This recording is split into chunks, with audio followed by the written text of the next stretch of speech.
Today we're going to be looking at how my tangential drive beetle weight stickers performed at ARC's February meet.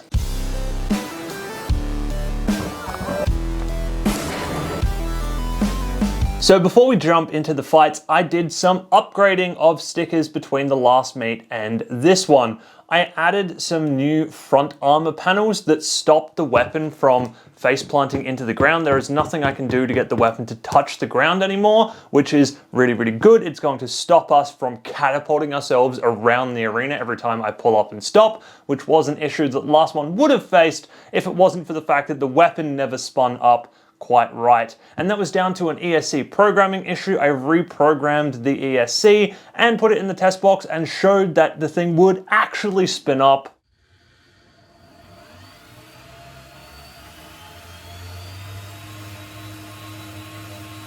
That was really good to see. However, there was just a little bit of wear in the HDPE bar I was using as a belt tensioner, and you can see that about here. So at the event, I did have to readjust my belt tensioning system, and that will come into play in the first fight. I also made a whole set of polyurethane wheels. Unfortunately, the polyurethane contracts just a little bit when it is formed, and that means that the wheels came out ever so slightly undersized. Out of 8 wheels that I made, 2 of them actually worked on the robot, and the other 6, when put onto spot where the wheels are supposed to go, did not touch the tangential drive shaft. So I'm gonna have to do something about that. I'm gonna have to design my molds bigger and allow for that retraction to occur. It's never been an issue before, but in a drive system like this, where the diameter of the wheels is absolutely critical, yeah, even the small amount of shrinkage coming out of the mold meant that most of the wheels I made were not fit for purpose in this robot, which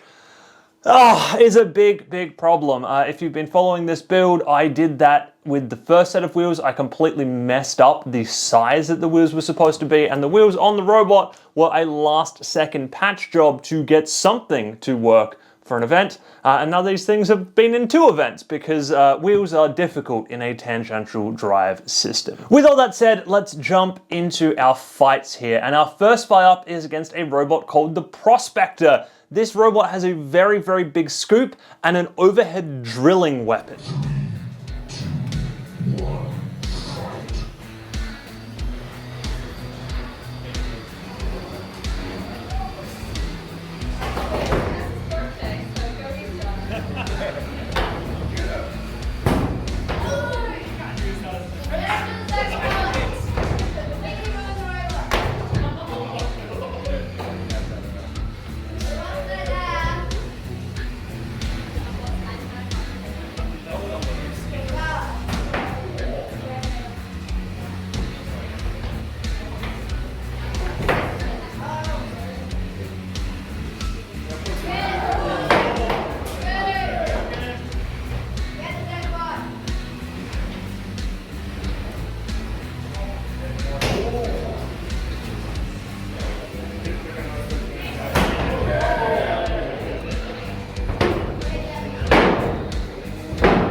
Count you out there. 10, 9, 8, 7, 6, 5, 4, 3, 2, 1. Well done, the Prospector.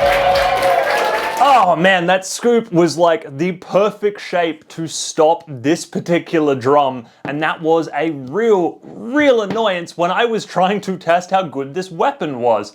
However, getting around the sides and the back of Prospector did get a good couple of shots on, which was very encouraging to see. That it was working way better than it did in its last round of fights. So I was really quite happy with that. The left side in this particular fight did seem to have some weird hitches where it just wasn't responding at the same time as the other side of drive, and I think that may have been down to wheels, but we'll talk about the wheels a little bit after the next fight, because there's more stuff to talk about with the wheels, and yes, that definitely comes into play more in the next fight. Also, as you can see, the arena in ARC isn't perfectly level. There is a bit of a split between the two floor panels, and I hit that a couple of times. So I did need to be very careful about how I approach that floor seam, because there's really not a lot of gap between the weapon and the ground when everything is running absolutely perfectly. However, I will say that I was getting full mobility out of the thing, and the standoffs that I made into the front armor stopped the weapon from hitting the ground the couple of times that I pulled up and stopped quite quickly, which was really good, because again, in the last meet that I took this thing to, it would have had so many problems with that if the weapon had actually spun up properly, like it was in this fight. It was doing pretty well, all things considered. And then of course, we got stuck upside down, and upside down is difficult because it inverts all of your controls on your controller, and it just takes a lot more brain power to control the robot accurately, which is why while I was upside down, I got pinned multiple times, which is never where you want to be when you're fighting a robot that has an overhead attack weapon, because that style is all about pin your opponent and then just go to town with your overhead attack weapon.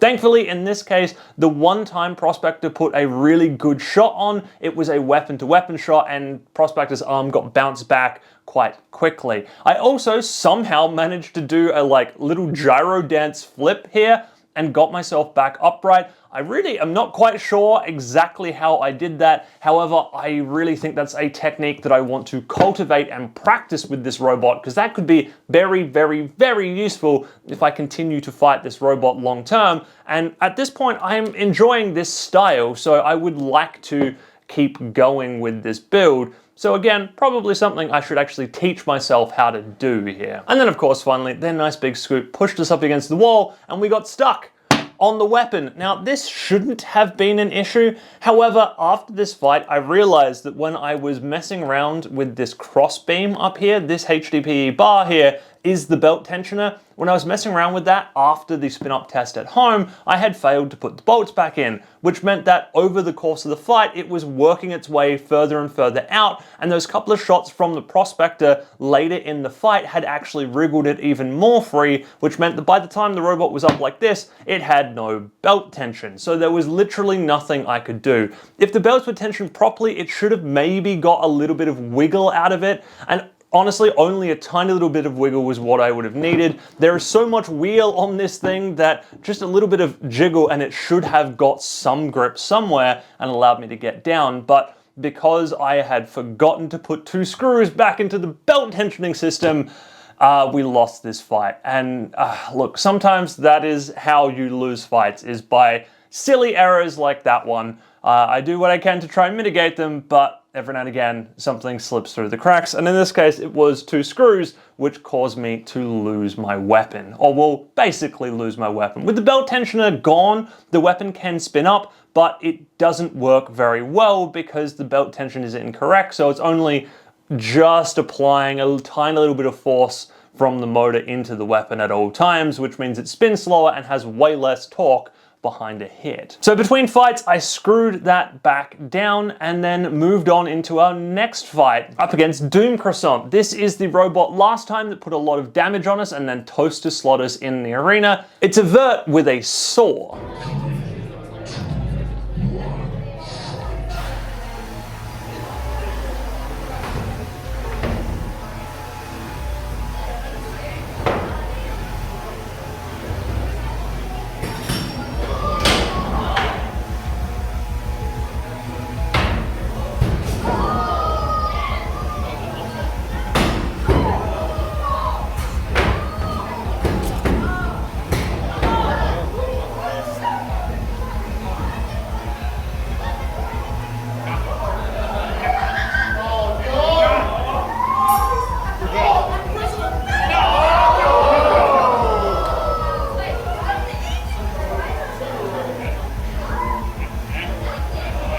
Stickers, I'm going to have to count you out. 10, 9, 8, 7, 6, 5, 4, 3, 2, 1. Congratulations, Doom Croissant. Look, so there's good and bad here. The good side of this is the bits of this robot that I keep seeing that make me want to keep this design alive and make this design work. It is very bouncy and it is very, very resilient. This thing has been thrown around all over the place, done backflips, all sorts of stuff, and it just keeps going. The thick HDPE I'm using is making really, really good armor and also quite good chassis, and having the big bouncy wheels all over the place means that we can drive from pretty much anywhere. You can flick us wherever and we land on some kind of driving surface, unless of course, you know, we did what we did in the last fight, but well, we're not talking about that right now. That should be fixed when we get the weapon fixed. So that kind of thing is really good to see because it's that level of resiliency that makes me believe that if I can get this robot fighting a little bit better, it is going to be quite the contender. However, speaking of that, we have to talk about the bad side of this fight, and that is that the tangential drive system didn't work particularly well. Now, this is mostly due to the fact that, as I mentioned, the polyurethane wheels I had shrunk, and only 2 of them touched the drive system at all. However, in this fight, as you can see, they both had just like a small section in them where they didn't touch at all, and that's normally okay as long as the robot keeps moving. When we got stuck over the pit, we just had all 4 wheels in points where they weren't quite touching the tangential drive, and then when Doom Croissant hit us, that moved us out of that zone, or those zones on the wheels, and everything kept going. So this system can survive as long as either one of the wheels that it's touching the tangent drive on either side keeps going. But when they both hit a dead spot at the same time, then that side of drive goes down, and the only thing you can hope for is that something else moves the robot, or like the momentum of the robot moves the robot, or the momentum of the other side of drive moves something just enough to grab the tangent drive again, and everything keeps going. So we got stuck on the pit. Doom Croissant pushed us out of the way just as the pit started going down. As he's doing his fabulous little pit escape over there, I was driving around and I stopped and again got myself on a point where all 4 wheels weren't touching. And I believe this is partially because those front 2 polyurethane wheels are really only touching sometimes. They're not perfectly round, so they're not touching all over the wheel, and the parts that were touching were wearing down between these 2 fights and just died in this particular fight. Also, you can see from this shot that they were picking up a lot of rubber wear from the actual rubber wheels that were on the back, and also a bit of pit gunk as well, or like arena gunk as well, and none of that was helping with the situation when these wheels were just not the right size that they needed to be. So I swapped those out between fights for the old wheels because I knew the old wheels worked, but I think very, very soon in the future we are going to do a video on this channel where we make the right size wheels for this and also look at the weapon system again, just because I think there are some little things that we can upgrade and get better on this design moving forwards. Anyway, of course, by losing our drive system like that, Doom Croissant didn't touch us again and we got counted out, making it 2 losses for the day. Not a great start, really. Then, of course, we have our final fight of the round robin, which is up against a robot called Warlord. This is a lifter robot. Also, a big thank you to ARC for this footage. I took my own footage, as I always do. However, there was one corner of the arena that I didn't capture, and we spend most of this fight in that one corner. So we are going to be using ARC's footage here. Again, thank you to them.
Well, okay, so that wasn't particularly a great fight either. To start with, he has having drive issues basically this entire fight. You can see him crab walking a lot during the fight.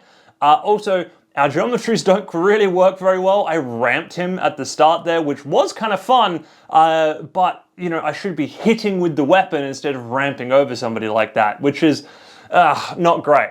Anyway, I also was having tons and tons of weapon issues in this fight. The weapon was behaving like it did in the previous month's meet, where the weapon would spin up, but not very fast, and as soon as it hit something, it would die immediately. Like, it was not putting power into any of the hits. This is most exemplarized by the time that I grabbed him from the back and shoved him across the arena into the wall. If my weapon was working, he should have been hit at some point, any point in that giant push across the arena, but of course, nothing really happened. It was only after the fight that I actually worked out what had gone wrong here. I was using a HDPE crossbar, or am using a HDPE crossbar as a belt tensioner, and in the repeated fights, by spinning the weapon up constantly, I had burnt through it. The actual belt had burnt a track into the HDPE deep enough to lose belt tension. Okay, that's a new one. I have never seen that before.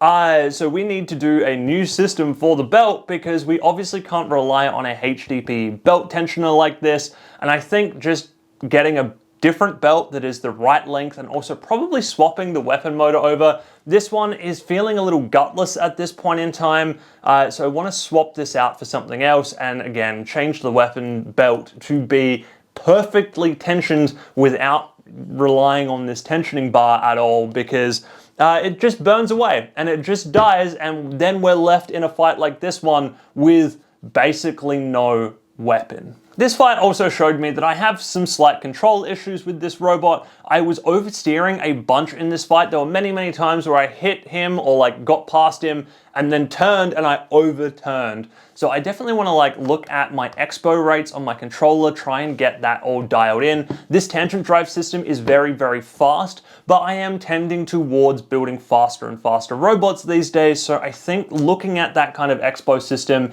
and getting that sorted in my controller is going to help with the drive fidelity on robots like this that are just very fast. Also, of course, we need to talk about the end of the fight here. He got me upside down and I didn't have a weapon to do the gyro flip back over, really. It certainly wasn't fast enough to get any kind of significant gyro forces out of it.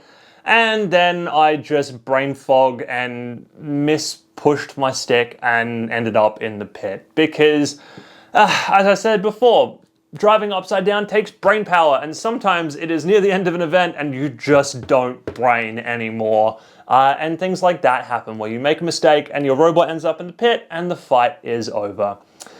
So unfortunately, it is 3 losses in a row for Stickers, and that is definitely not good enough to get out of the round robin and into the finals here. So that is Stickers' last fight for this event.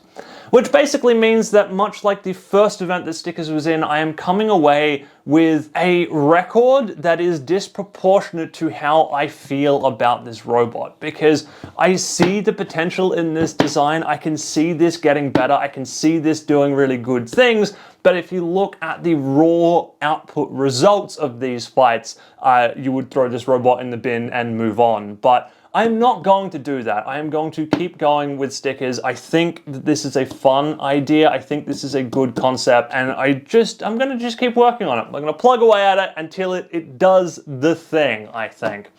Anyway, that is gonna be it for this video. I hope you have enjoyed that one, and I will see you in the next video.